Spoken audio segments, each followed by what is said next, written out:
I'm Richard Gage. I'm an architect, and I've started the Architects and Engineers for 9/11 Truth. I've been an architect for 20 years, and I've worked in most types of building construction, from residential, commercial, office, retail, you name it. I'm currently working on a large project in Nevada with over 360,000 square feet of high-rise office space and 1 million square feet of retail, including a couple of parking garages, all in all over about 1,200 tons of steel framing.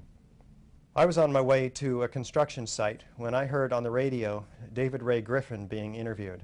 I had never heard anything about the World Trade Center other than the official story, and what I heard from him being interviewed on KPFA in Berkeley, California, was shocking to me.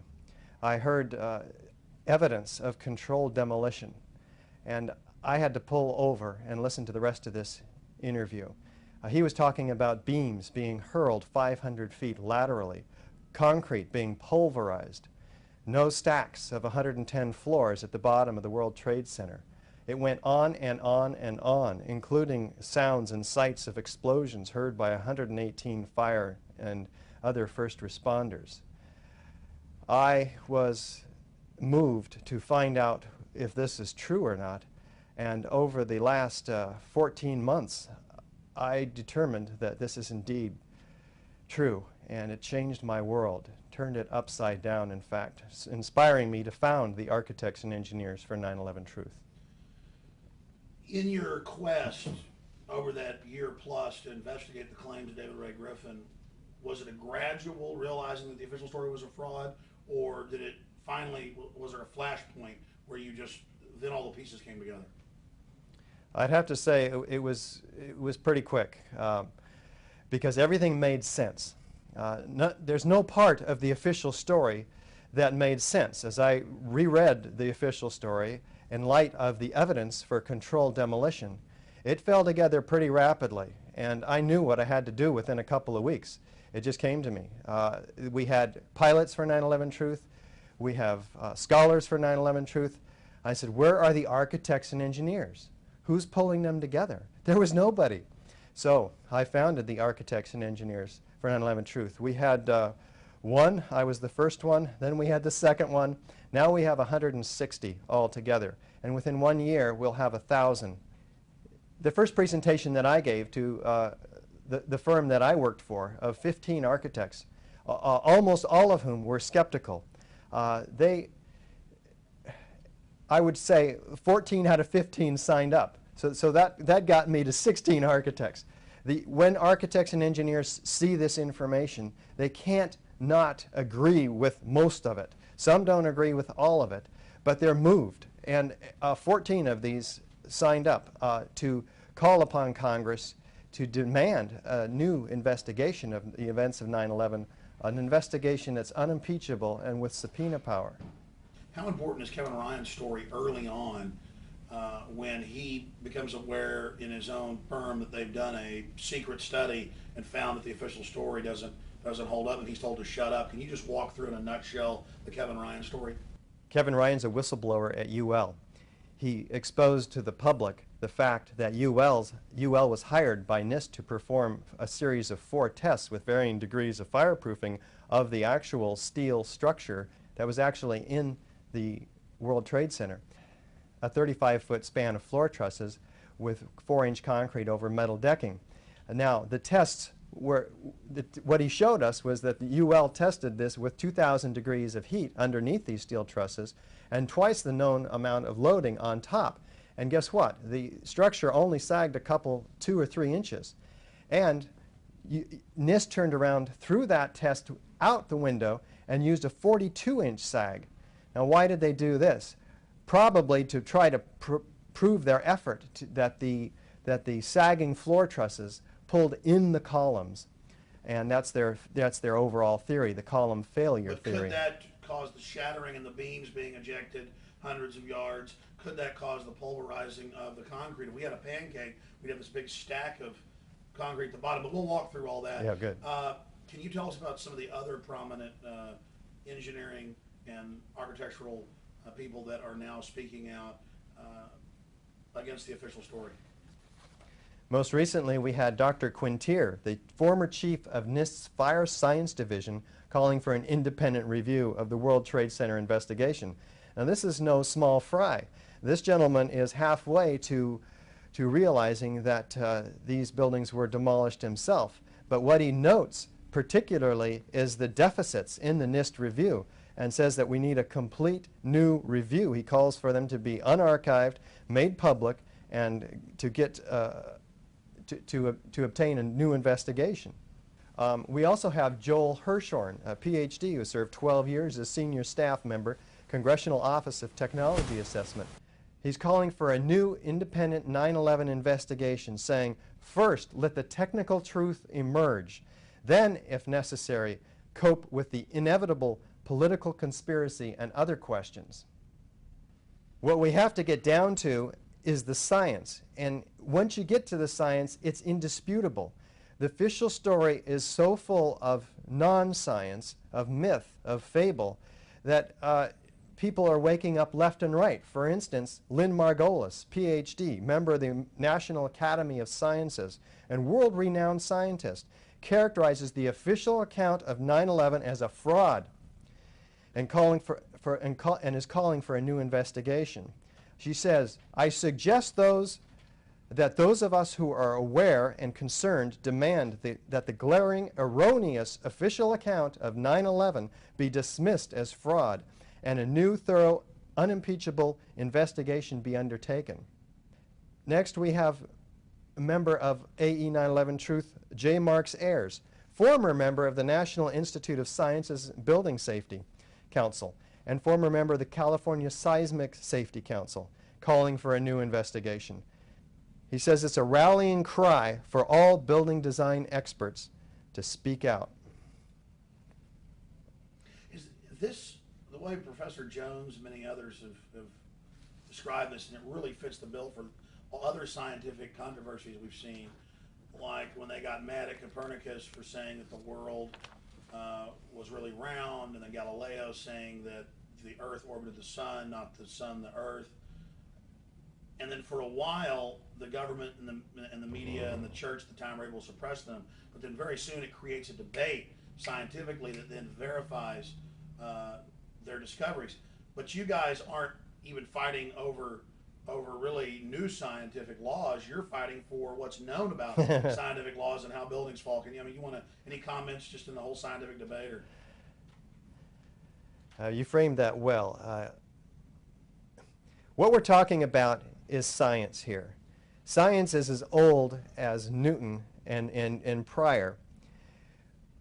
When we have a group of scientists, engineers, and architects and scholars, such as assembled by the various groups, the 9/11 Truth groups, Scholars for 9/11 Truth, Architects and Engineers for 9/11 Truth, soon Scientists for 9/11 Truth, we have a body of evidence based on a set of scientific principles that we all agree on.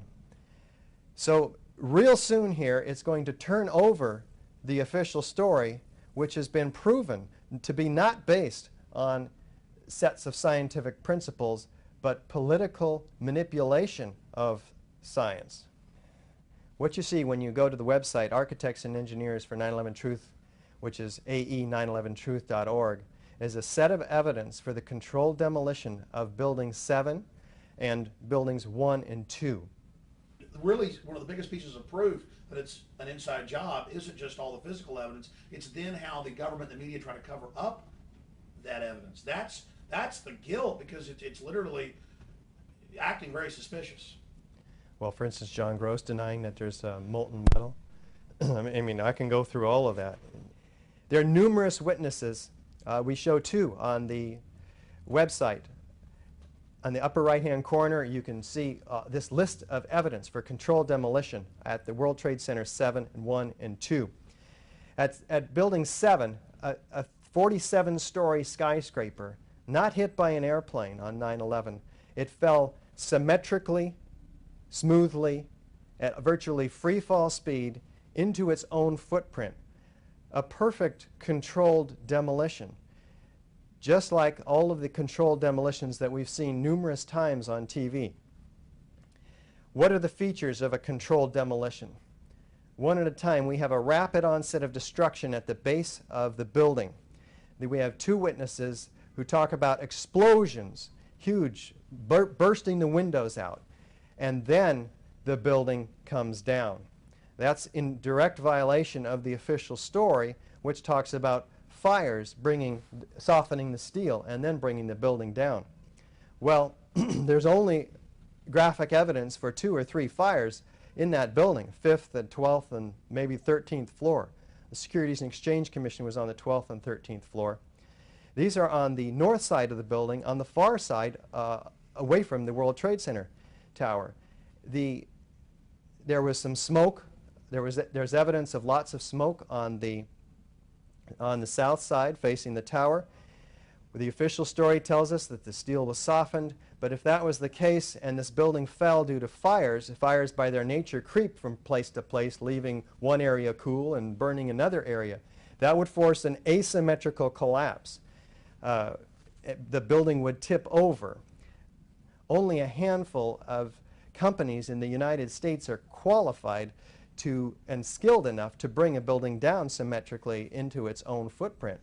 So for the first time in history, fires have done what only a handful of demolition companies are capable of doing. And they don't always do it perfect. There are a number of rather hilarious examples of controlled demolitions gone wrong. But this one was beautiful at the World Trade Center 7, if it weren't otherwise so tragic. So we have a rapid onset of destruction at the base with these explosions. Then we have the sounds of explosions heard by the witnesses, Craig Bartner of the New York Police Department and another emergency responder. We have this symmetrical collapse. It doesn't tip over at all. It goes straight down into its own footprint. We have evidence of squibs in World Trade Center 7. These are mistimed explosions. They go off at the wrong time. Look on the website at the upper 7 stories on the right side of the building in the flash video. You'll see poof, poof, poof, poof, poof, synchronistically timed, floor by floor, puffs of dark smoke, which is also direct evidence of controlled demolition. We have the building falling into its own footprint, and as it does, there is a tremendous surge of pyroclastic dust flow, like cauliflower enfolding itself, shaped like a cauliflower. The fire is enfolding itself due to the tremendous heat. Where did that heat come from? Most controlled demolitions are produced with C4 or RDX explosives. If you want to blame a building collapse on a fire, what you'd use is something more silent, such as thermite. Thermite's byproduct is molten iron. Molten iron is 4,000 to 5,000 degrees in heat, and this produces this tremendous pyroclastic dust cloud as well. The New York Fire Department found tons of this molten iron underneath not only Building 7, but underneath Building 1 and 2 as well, flowing like lava, they say. There's numerous witnesses, including the World Trade Center structural engineer, Leslie Robertson, who was quoted as saying, 21 days after the event of 9/11, the molten metal was still running. So where does that come from? As I mentioned, the byproduct of thermite is molten metal. Thousands of cutter charges placed throughout the building would produce tons of molten metal. Now, John Gross of the NIST denies that there's any molten metal. And this is a flat lie. And as a result, the architects and engineers for 9/11 Truth, as well as Stephen Jones and Kevin Ryan and other family members of those who lost their lives at 9/11, are demanding a request for correction of NIST for this point and many other points that are flawed. Why? That's a big deal. Now you're about to say why. Yeah. He came to UT. He said there is no molten metal. He laughed. The people laughed. But then we have all the aerial photographs. We have the federal government releasing them, saying weeks and weeks later, over a month later, there's these molten pools. It's been a big public controversy. And they just say, hey, it doesn't exist. Can you let me speak? That's a big deal. And that's only, as you said, one of dozens of things where they just deny things that are publicly already admitted. I mean, they're the conspiracy theorists. Everybody knows it was molten metal. The government admitted it, took the photos, the thermal photos. What, 3 different agencies got them? I mean, talk about that specifically. Yeah. So John Gross is denying that there's molten metal. He says there's no evidence of it. Nobody's produced it. It's a direct, bald-faced lie. And that's why we've demanded a new investigation. That's why we've also called for a request for correction of NIST. There's plenty of eyewitness reports of this molten metal. Sarah